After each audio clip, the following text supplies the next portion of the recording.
Assalamualaikum warahmatullahi wabarakatuh. Bismillahirrahmanirrahim. Selamat pagi semuanya. Kembali bersama saya. Nah, kita akan belajar vektor di kesempatan pada hari ini. Kita akan belajar namanya penulisan dan penggambaran vektor, lalu penjumlahan vektor. Di dalam penjumlahan vektor ini ada 4 metode, yaitu metode segitiga, metode jajar genjang, metode poligon, dan metode analitis. Vektor itu apa sih? Apa itu vektor? Vektor adalah besaran yang mempunyai nilai atau besar dan arah. Contoh dari besaran vektor yaitu perpindahan, kecepatan, percepatan, momentum, dan gaya. Ini masih banyak lagi, nanti kedepannya akan menemui banyak vektor. Untuk menyatakan besaran vektor harus menggunakan nilai atau angka dan disebutkan arahnya. Misalnya, Nisa berlari ke utara dengan kecepatan 5 km per jam dan Robert menggeser almari sejauh 3 meter ke arah barat. Seperti itu ya. Jadi, untuk menyatakan besaran vektor harus menggunakan nilai dan disebutkan arahnya. Nah, untuk penulisan dan penggambaran vektor. Untuk simbol besaran vektor ditulis tebal. Ini ditulis AB dicetak tebal.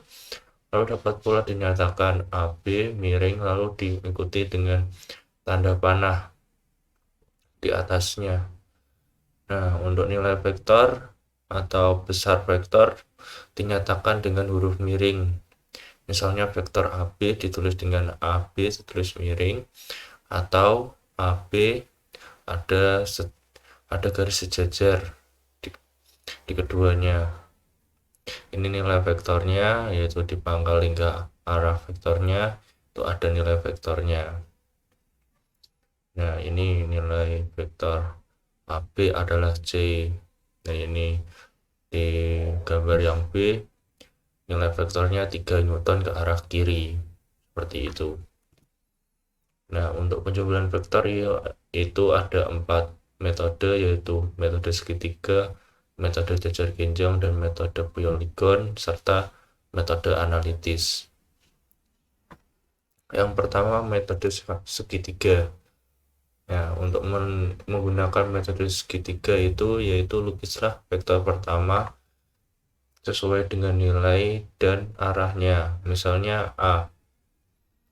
Lukislah vektor kedua, misalnya B, sesuai nilai dan arahnya dengan titik tangkap berimpit pada ujung vektor yang pertama. Nah, ini vektor A berimpit di vektor B. Jadinya seperti ini. Lalu hubungkan titik tangkap vektor A atau vektor pertama dengan ujung vektor kedua B. Nah, ini ujung vektor A ke ujung vektor B. Seperti itu.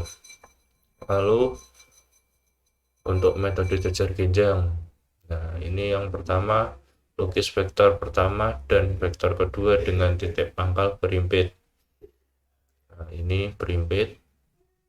Lalu lukis sebuah jajar genjang dengan kedua vektor tersebut sebagai sisi-sisinya. Nah, ini. Lalu buat resultan kedua vektor adalah diagonal dari jajar genjang yang titik pangkalnya sama dengan titik pangkal kedua vektor. Nah, ini vektor A plus B, jadinya seperti itu. Lalu metode poligon. Lukis vektor pertama, lalu lukis vektor kedua dengan pangkalnya berimpit di ujung vektor pertama, lalu lukis vektor ketiga dengan pangkalnya berimpit di ujung vektor kedua, dan seterusnya hingga semua vektor yang akan dicari resultannya telah dilukis. Lalu vektor resultan atau vektor hasil penjumlahannya diperoleh dengan menghubungkan pangkal vektor pertama dengan ujung dari vektor yang terakhir dilukis. Nah, ini A ke B ke C, ini vektornya A plus B plus C. Seperti itu. Lalu menggunakan metode analitis. Menggunakan rumus kosinus, yaitu R sama dengan akar F1 kuadrat plus F2 kuadrat plus 2F1 kali F2 kali cos alpha, yaitu untuk R itu resultan vektor, yaitu F1 vektor pertama, F2 itu vektor kedua, lalu alpha itu sudut albit antara kedua vektor. Lalu untuk menentukan arah resultan vektor menggunakan rumus kosinus. Ya, untuk diketahui dua vektor F1 dan F2 membentuk sudut alfa, sudut antara vektor resultan dengan vektor F1 adalah beta, sedangkan sudut antara resultan atau R dan vektor F2 adalah alfa min beta.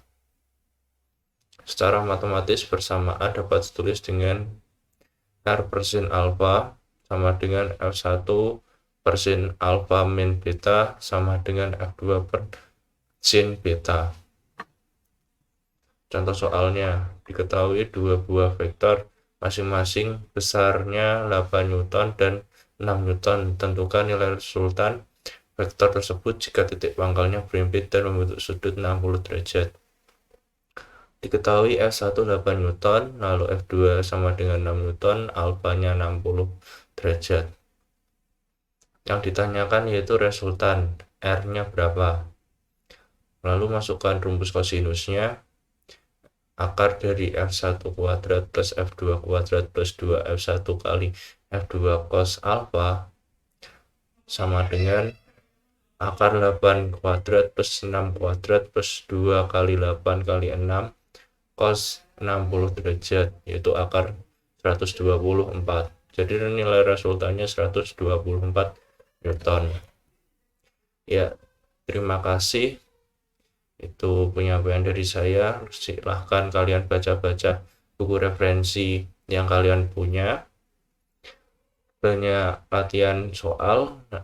Nanti untuk pertemuan berikutnya yaitu gerak lurus. Nanti kalian pelajari terlebih dahulu untuk materi pelajaran gerak lurus. Ya, Bapak tutup. Wassalamualaikum warahmatullahi wabarakatuh.